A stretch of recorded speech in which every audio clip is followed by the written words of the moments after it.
A Certain Reluctance, the gallery. The exposed walls are cheaply constructed with facades with specific and random distributions of X-staple or nail holes and screw fixings together with other detritus from previous hangings and exhibition interventions. Right, stop. I'm just testing. That's too fast. Fine. I'll show you how I want it.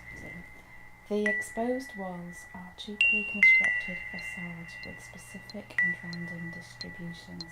That slowly. Okay. And you can pause for breath and everything. It's not even that hard. Right. Shall we start again? Hang on a minute. I've got to figure out how to do this now.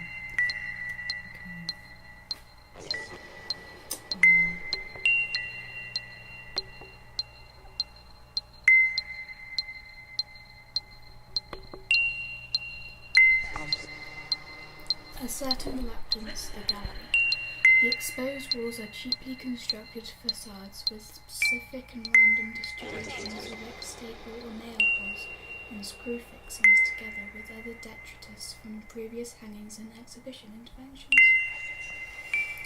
The wall's original fabric is still discernible, as this is a new space with square columns, smooth corners and smooth white surfaces.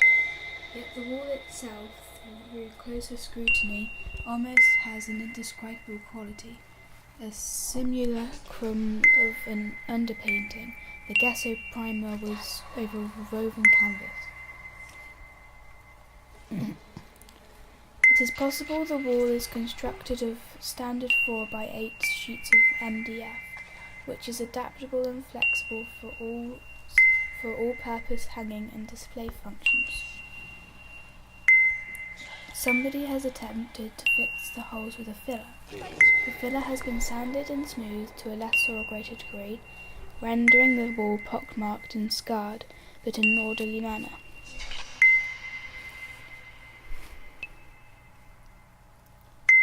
There has been some attempt to return the wall to its supposedly neutral state of white, but it looks grey, which is attributed to the quality of paint and the level of craftsmanship applied. Traces of the paint roller marks are visible, however. The gallery is a rectangular space with floor-to-ceiling panels that can be adjusted and moved to adapt to a variety of modular schemes via a track system that is inset into the ceiling. This implied flexibility indicates the potential of the spatial arrangement of the gallery space. Natural light is abundant and enters through 3 large reinforced plate glass panels that line the front facade.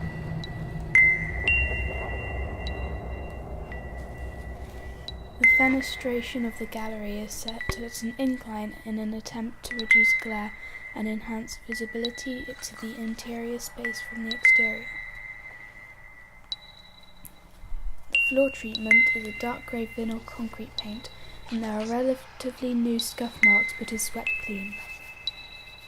Okay. As is typical in contemporary galleries, there is no skirting boards, but there are venting or heating grills lining the floor to ceiling plate glass windows. Digital motion sensors, smoke alarms and surveillance equipment are dotted around in what seems like an organised scheme. Their tiny bright dots are flashing in a random and unfathomable order or sequence.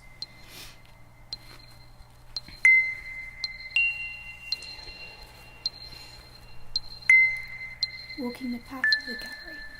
To walk a gallery space imbues a strong sense of covering well-worn territory. The most trodden floor of a gallery space might be the perimeter of the gallery, a path if you will, precisely where the floor meets the wall. You can see me walking the path in this film. This is the area I concentrate on. The gallery shows always remind me of other exhibitions in other spaces.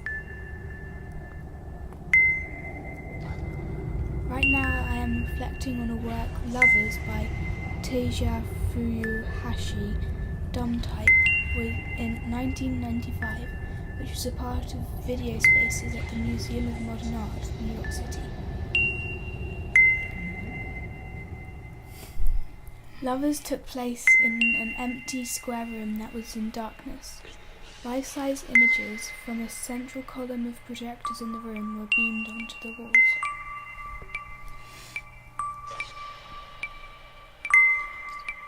There were of several nude men and women walking the perimeter of the gallery.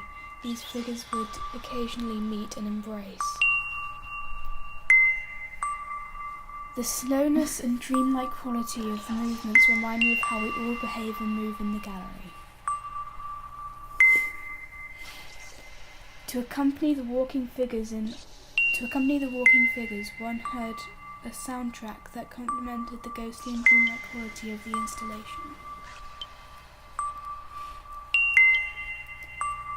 I have appropriated the soundtrack of this installation and attached it to the film. You're hearing this now.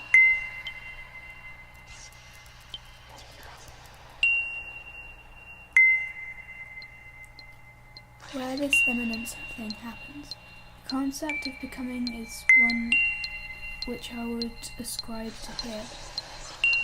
The describing of the space and the idea of the work itself evolves as it runs concurrently together with its visual and oral presentation.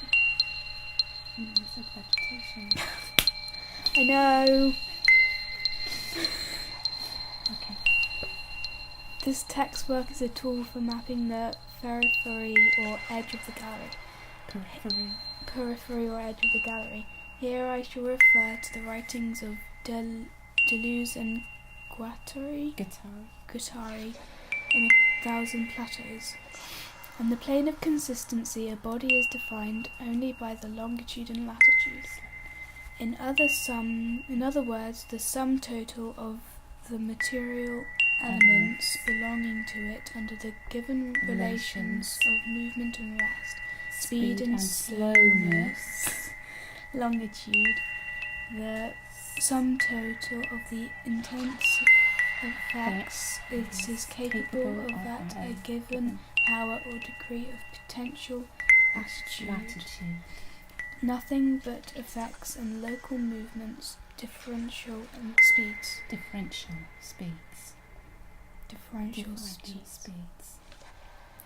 Latitude and longitude are the two elements of a cartography. To say this is a difficult idea to relate to now is a massive understatement, but it is good where the terms of thisness, of the thingness, might be discussed. They go on to say that